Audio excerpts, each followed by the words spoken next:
Penalty. And Finidi poised. Anthony goes and scored. It's 1-0, ladies and gentlemen. United FC lead here by a long goal, courtesy of Anthony Jagade. Calm, composed, easily converted by Anthony, and Kogi United FC are leading by a long goal right now, right here. And so, it's game on. Tornadoes are trailing right now by a long goal. That's the final whistle. It's all over. And Kogi United FC have won this game by a long goal, topping the group with 12 points, and then it is home and dry.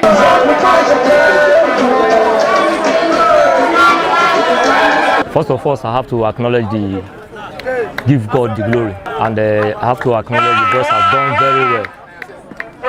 They have all played to instruction. They play to instruction. So I appreciate God for that, and I thank the players for their efforts. Yes, nevertheless, I actually told them, irrespective of the goals, make sure you secure the 3 points, because the stage we are now, the 3 points is most important. As long as the caliber of players are parade and they listen to instruction, I believe we already secured the ticket. If we go out there, welcome you on the show, 360 Sport on Trust TV. I'm Adeni Ajishafe. Well, the Nationwide League One winding on across Nigeria there. Kogi United technical advisor Chidi Oji talking to the press concerning that particular game, waiting for the outcome from Kaduna Center. That's actually happened over there in Kotangura, Niger State, where all the teams participated in the Nationwide League One. It's ongoing across Nigeria, and teams are waiting to see who makes it and who actually drop out there. Well, we'll be running through so many stories on the show with the usual suspects. Ola Lefita is here. Good to have you. Good morning, Adene. It's my pleasure being here, and thanks for giving me that name. Suspect for what? I don't know. No, suspect for sport analysis. For sport analysis. At least let me clear it today so that it won't be suspect of the bad one. This is a good one. That's very. Anyway, you look great. Thanks so much. Okay, let's run through some stories in the world of sport. Well, the big one that came yesterday concerning the Nigerian team is Super Eagles' new coach, Finidi George. Right now, he has been confirmed by NFF as Nigerian 41st national coach after all the dilly-dally that have been surrounding that particular team where coach. When the job was open, a lot of Nigerians and also foreigners also submitted application for that job. But right now, Finidi George has been given that nod to be the next coach of Super Eagles of Nigeria. Let's look at Finidi George in a brief. Looking at Finidi George right now as a national team player, Finidi George is best known as the player who's goal qualified Nigeria for the World Cup for the first time ever. A goal scored against Algeria on October 8, 1993. Finidi played 60 times for Nigeria and was Nigeria's 40th scoring debutant when he came as a substitute in the 7-1 defeat of Burkina Faso on 27 July 1991. George, member of Super Eagles at 1994 Africa Cup of Nations that took place in Tunisia, featured at the World Cup, US 94 and France 98.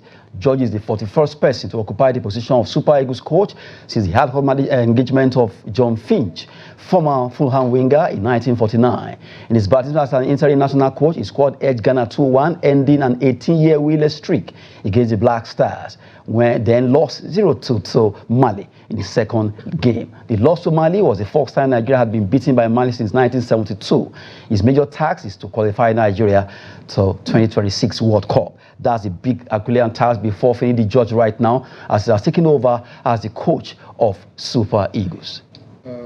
A good development, and that's what we've been clamoring for. And I think his profile is far better than Jose Pizarro, even Janet Roy. Why do I say so? And it's a trophy-winning coach. He has won NPFL, domestic league in Nigeria, before coming to the Super Eagles. So I think he has what it takes. But what we need to do as in Nigeria, as a country, is to try as much as possible to be patient with him. We need that patience. We need patience now. We need it a lot. The Herculean task of telling him to qualify us for the World Cup, yes, that is what we all want. We want to play at the next World Cup. But that shouldn't be our priority. I'll be honest with you. Because currently now we are sitting third on the group table, and it's shameful that we have to draw against Rwanda and Lesotho.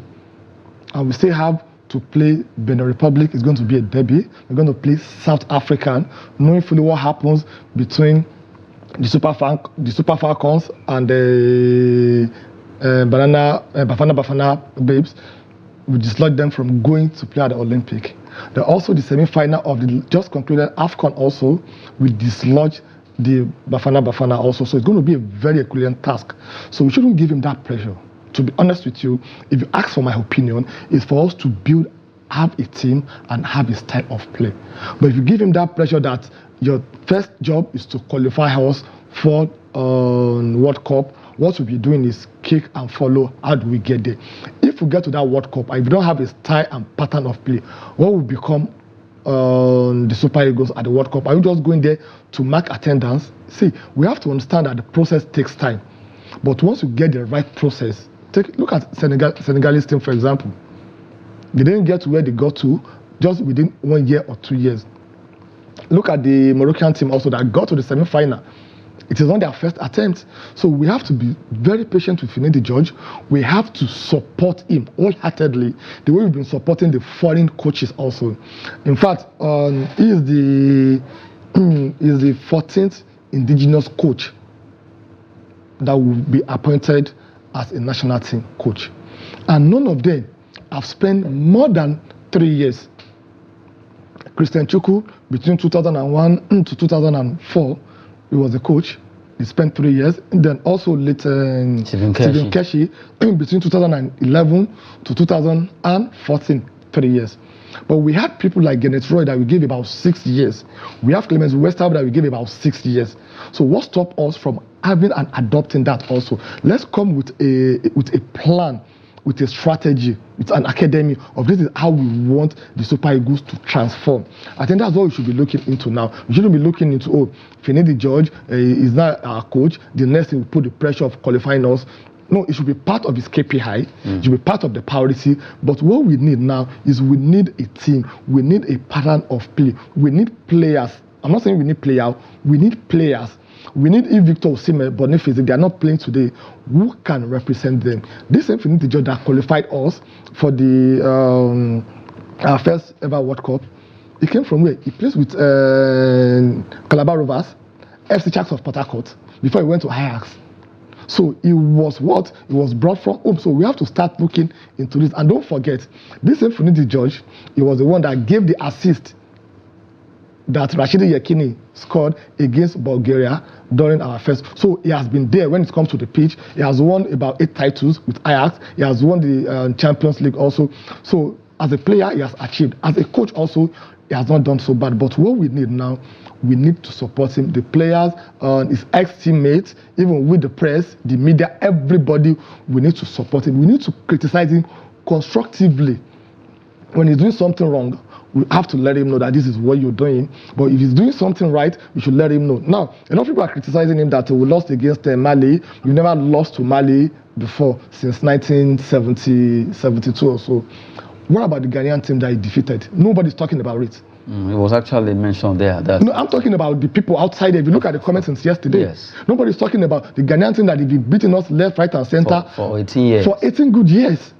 And he came and he defeated them also. And you cannot judge him as a coach just because of being defeated by is it that you want to now judge the Argentina team that won the World Cup when they were defeated by the Saudi Arabian?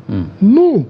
So once there's an issue, you go back to the drawing board to see what you need to do. So we need time, and we don't need to put too much pressure on him. You know, we Nigeria, we are not patient. That patience is not really in our dictionary. We got the coach. The next thing, you go to AFCON, bring the trophy back, qualify us for the World Cup. If we get to the semi-final of the World Cup, it's not done that way.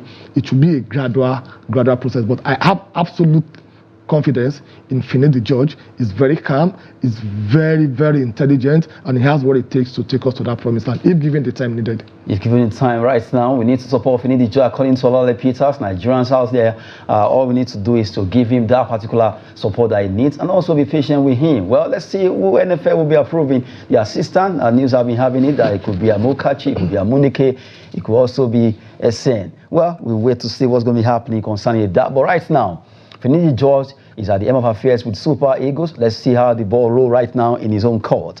Well, we're talking about Super Eagles. Let's cross over to the NBA. Well, for some teams, they are still rolling in the roller coaster bus, while some teams right now, they are out of the competition. Let's talk about the NBA there. Giving you NBA update concerning games that have been played today. Let's have that particular NBA update there. Well, for West Coast and East Conference, rather, Eastern Conference and the Western Conference, is that a clear court for Thunder, Oklahoma City Thunder, Pelicans out. It's now 4-0. They are Celtic 3-1 against Miami Heat. And you know that it's just a matter of time what will happen to them. For LA Clippers, 2-2 against Mavericks. Cavaliers against Orlando Magic, also 2-2. They are in the playoffs taking place over there in America. For Timberwolves against Suns, they blew it out. Phoenix Suns are out of this competition.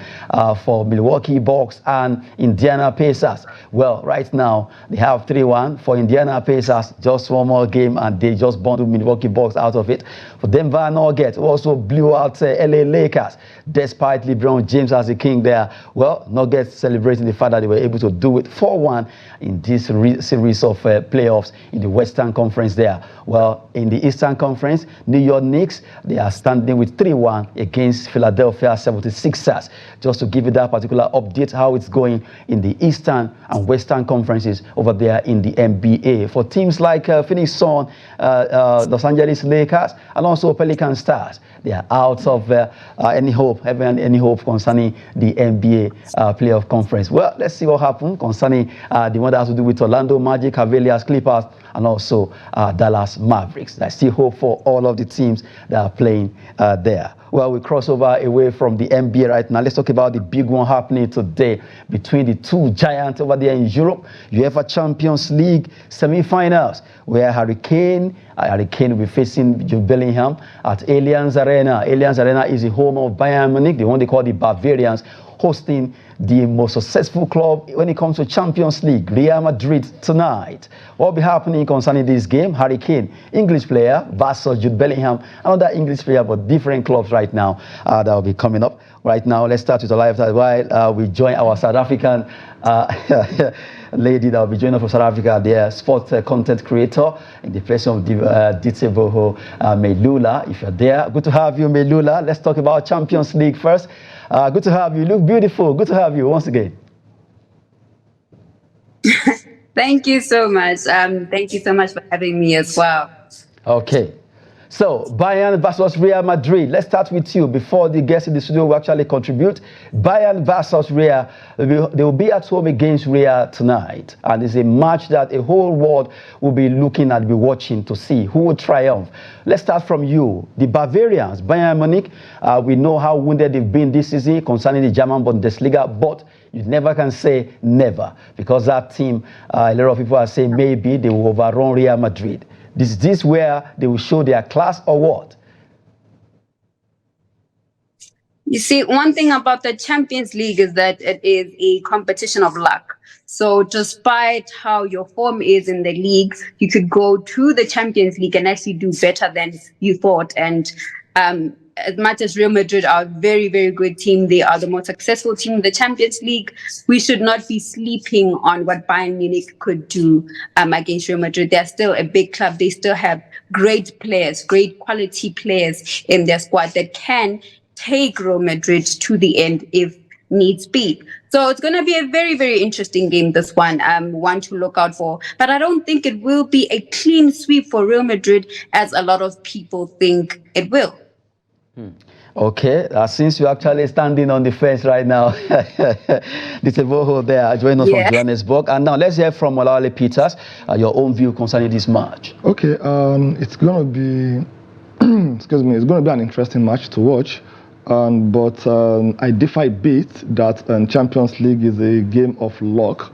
It's not luck that took Real Madrid to where they are today, winning it 14 times. It's not a luck. It's about preparation, dedication, determination, culture, and the belief and the confidence that, okay, we are the winner, we are the champion, it belongs to us. You know, when you go to the field of play with that mentality, with that winning mentality, take it or leave it, it will be difficult for any team to defeat you. Yes, if you look at the odds against Real Madrid, and then Bayern Munich rather, Real Madrid, they have an edge over it because football is historical. It's historical in the sense that the two teams are the most played team in the Champions League fixtures. They both played together 26 times. And out of these 26 times, they've met at the knockout stages 24 times. And Real Madrid, they've been having an upper hand against Bayern Munich. In fact, their last 3 away matches against Bayern Munich, they've won. Their last 7 meetings against Bayern Munich, they've won 6, they drew only 1. So that shows that it's Real Madrid game to lose tonight. So based on that, the best Bayern Munich can get from Real Madrid, it's a draw. But to me, I see Real Madrid winning the match because if you look at this season also, if you look at Real Madrid matches and Bayern Munich matches, Real Madrid have played 10 matches so far this season. From the 10 matches that they've played, they've not lost a match. They've won 8 and they drew 2. In fact, they won most of their matches away from, they lost 1 against RB Leipzig. And they lost at home. But away from home, they've been very, very fantastic. So if you look at their performance away from home, it has been very fantastic. So that will take them also tonight. They are going to come out victorious against Bayern Munich, but it will be a very tough matches. The tactics will be there. Carlos Ancelotti, gentle giant, he knows what to do. He knows what is at stake. And also, Thomas Tuchel also, this is going to be his last, he's leaving Bayern Munich at the end of this season. He has made the announcement. Carlos Ancelotti also, there's this possibility of him also leaving. So the two coaches who wants to leave by winning that trophy. So it's going to be very interesting, but take it or leave it with the statistic, with the analysis, with the tradition, then with the mindset of both team. I think Real Madrid has what to take.